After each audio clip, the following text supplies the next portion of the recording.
When my brother decided to take over the family business without consulting me, I confronted him. In a fit of rage, he told me I was useless and kicked me out of the office, laughing as I begged him to listen. "You'll never be part of this," he said. What he didn't know was that I had already set a plan in motion that would take everything from him. I'm from Toledo, Ohio. Grew up in a family where hard work was everything. My dad started an auto parts company in the late 80s. Nothing fancy, just local deliveries and inventory for repair shops. But he poured every ounce of himself into it. Missed birthdays, holidays, even skipped my high school graduation because he was dealing with a delivery truck that broke down on I-75. But I never held it against him. He was building something for us. That's what he always said. I have one brother, Mike. He's 2 years older than me, and ever since we were kids, he's been the loud, charming one. The kind of guy who could sell ice to a guy in Alaska. Me? I was the quiet one. Kept my head down. I liked numbers, inventory, supply chains. I liked the nuts and bolts of how the business ran. We both worked for Dad. Started in the warehouse, sweeping floors, stocking filters and brake pads, just like he did. But once Mike got a taste of the sales side, he was never back in the shop again. I didn't mind. I liked the behind-the-scenes stuff. I figured one day we'd make a good team. He'd do the deals, I'd keep the engine running. Dad used to say, "You boys will run this together. Split it down the middle." I believed him. So did Mom. Everyone did. When Dad got diagnosed with lung cancer in 2021, it hit us hard. But I stayed close. I drove him to chemo, kept the business going day to day. Mike showed up when it was convenient. He'd flash a smile, bring fast food, stay for an hour, then bounce. I chalked it up to stress, but now I know he was already planning his next move. Dad passed away in late 2022, right after the new year. No will. Just a verbal promise we'd heard 100 times, split it even. No fighting. I trusted that. I thought Mike did too. I went back to work the Monday after the funeral. It felt wrong not to, but the business needed eyes on it. When I walked into the office, something felt off. People avoided eye contact. Doors were shut. Then I saw Mike in Dad's old office, feet up on the desk, talking on the phone like he'd always been in charge. I knocked once. He hung up and looked at me like I was a delivery guy. "Danny," he said, "you don't work here anymore." I honestly thought he was joking. I half laughed and said, "Cut it out. We've got to go over the quarterlies." He stood up, real calm. "I'm not joking. You're done here." That's when I saw the folders on the desk, legal documents. His name, not mine. He'd been talking to Dad's lawyer, changed the paperwork, had everything transferred quietly before the funeral. I didn't even know that was possible. "You don't get it," he said. "You're not leadership material. You never were. This place needs someone who can take it to the next level." I asked him how he could do this to me, how he could go behind my back after everything we'd been through. I wasn't yelling. I was just broken. But he laughed in my face. "You'll never be part of this," he said. "You were just riding Dad's coattails." I begged him, right there, in front of our office manager. I actually begged my own brother to listen. He turned away, told me to leave, or he'd call security. I walked out in a fog. I didn't eat for 2 days. I couldn't even tell Mom. I didn't want to put that weight on her after just losing Dad. But the thing is, I'm not stupid. Months before Dad passed, I started seeing strange charges in the books.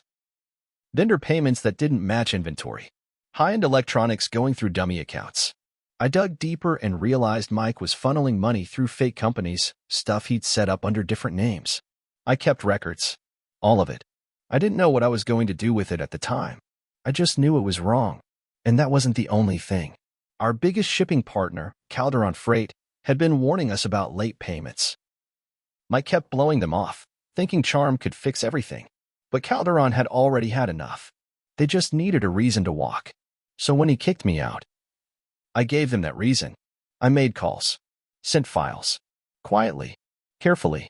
I didn't want to be seen. Not yet. That was just the beginning. After I sent the files to Calderon Freight, I waited. I didn't tell anyone. Not even my girlfriend, not my friends, no one. I wanted to see how Mike would react when the walls started to close in, and I didn't want anything traced back to me. 2 weeks went by. I heard from an old coworker that the warehouse was in chaos. Trucks that were supposed to be out by 9 a.m. were still sitting there at 2. Calderon had cut their services without warning. No explanation. Just dropped us.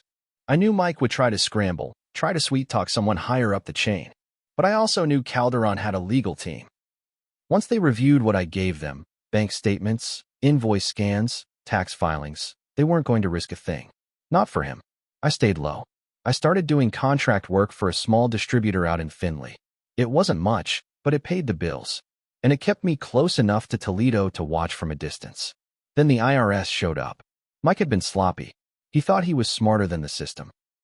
But he'd mixed personal charges with business deductions, moved funds between real accounts and ghost vendors, even forged a few employee signatures.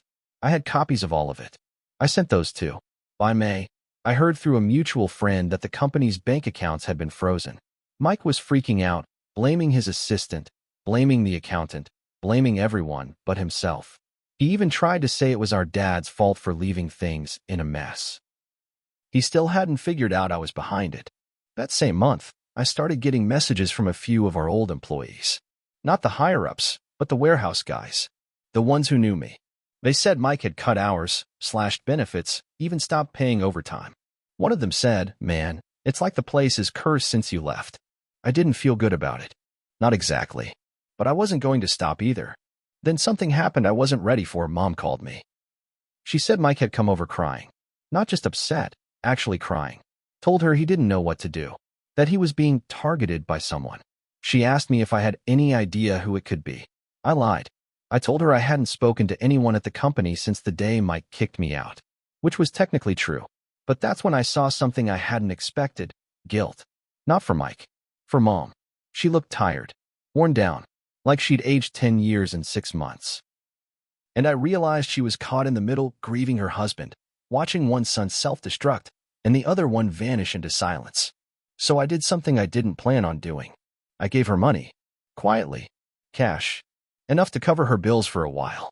I told her I was working and doing fine, even though I was barely scraping by. She cried. She thanked me. Said I was the only one holding it together. That broke something in me. Because the truth is, I wasn't holding anything together. I was just watching it all fall apart. By summer, lawsuits were hitting Mike from all directions, suppliers, vendors, even a few former employees. His office was raided. Not some dramatic FBI thing. Just a couple plainclothes agents with clipboards and subpoenas. But it was enough. People noticed. And still, Mike hadn't figured it out. He kept blaming everyone else. Kept partying like nothing had changed. Kept driving that silver Lexus Dad bought him 2 years before he died. But I knew. I knew it was only a matter of time before something gave out. And I was going to be there when it did. I thought I had it all under control. I thought I was moving the pieces from a safe distance. But revenge doesn't work like that. It pulls you in, little by little, until you're standing in the middle of the fire you started. The first twist came from someone I never expected, Tina.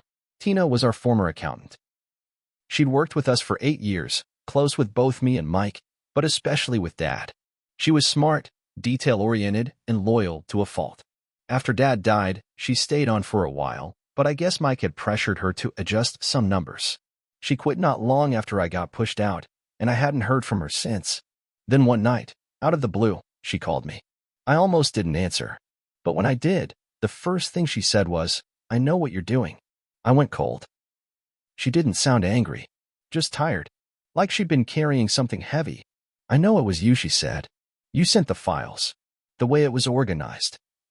I recognized the structure. You were always the only one that sorted invoices that way." I stayed quiet, waiting for her to threaten me or guilt me. But she didn't. Instead, she said, "He's going to burn the place to the ground before he lets it go. And he's got nothing left to lose." Then she told me something that made my stomach drop. Mike had taken out a second mortgage on the business property 6 months earlier, without telling anyone. Not just that, he used Mom's house as collateral. Her house. The one Dad built with his own hands in 1992. She had no idea. He forged her signature on the documents. I asked Tina how she knew. I handled the paperwork. He pressured me into it. Said he'd undo it in a month. But now, he's defaulting. I didn't sleep that night. I couldn't. I thought I was wrecking his world. I didn't think it would drag Mom down too. The next day, I drove straight to the county records office. Pulled everything. Tina was right. There it was in black and white, Mom's signature on a mortgage agreement she never signed. It was dated 4 days after Dad's funeral. Mike had done it while she was still on painkillers and grief meds. She never stood a chance. I knew I had to act fast, not just for revenge anymore. This was about saving what little was left of the family. So I made another call. I reached out to a lawyer Dad used to trust, a quiet guy named Nolan. He was semi-retired now, mostly doing estate stuff, but he agreed to meet. I showed him everything. The fake vendors, the fraud, the forged signature. He listened without interrupting, then said one thing. Do you want to bring him down completely? Or do you want to save what's left? I didn't answer right away. Because deep down, I didn't know anymore. That same week, Mike called me for the first time in over a year. I almost didn't pick up, but curiosity got the better of me. His voice was shaking. Danny, we need to talk. When I answered Mike's call, I didn't say a word. I just listened. Danny, he said, his voice low and hoarse. I know I screwed up. I need help. They're coming after me. I could hear traffic in the background. Car horns. Wind. He was outside somewhere. They froze the accounts. Calderon's suing me. The IRS thinks I was laundering. I didn't know it would get this bad. I thought. He trailed off, then sighed. Look, man. I need you. You always knew how to fix things. Please. I felt nothing. Not hate. Not satisfaction. Just silence. He kept talking, trying to soften it. We can figure this out together. Like we used to. We can still save the company, Danny. I finally spoke. You used Mom's house. You forged her name. There was a pause, then a week. I didn't have a choice. You always had a choice. And I hung up. The next day, I met with Nolan again. I told him to go forward with everything. The fraud. The forged documents. The whistleblower report to the state's attorney general. We filed a motion to protect Mom's assets and got her out from under the mortgage Mike had tricked her into. It took pulling every document I had saved, every backup copy, every message, but we got it done. She signed nothing. It wouldn't hold. Mike's house was seized next. Then the office. Then his car.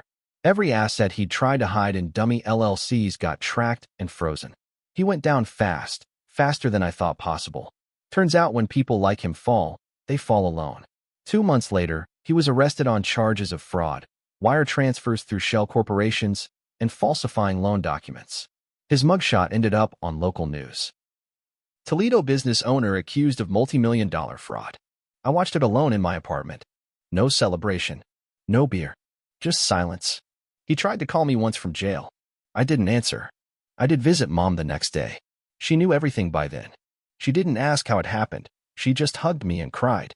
And for the first time, I cried too.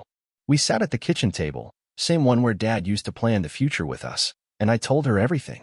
She didn't judge me. She didn't praise me. She just said, I'm sorry it had to be you. I think that was when it hit me. This wasn't just revenge. It was grief. For the father we lost, for the brother I thought I had, for the life we were supposed to build together. I never went back to the business. It was sold off to pay legal fees and restitution. What little was left, I let Mom keep. Mike took a plea deal to avoid a longer sentence. He's serving 6 years in state prison. No parole for the first 4. I haven't visited. I probably never will. I still live in Ohio. I still work quietly. I don't tell this story to people in my life now. Not out loud. But every now and then, I'll drive by the old office, boarded up, sign gone, lot overgrown with weeds, and remember how he laughed in my face that day. You'll never be part of this, he said. No? There's nothing left for him to be part of. And me?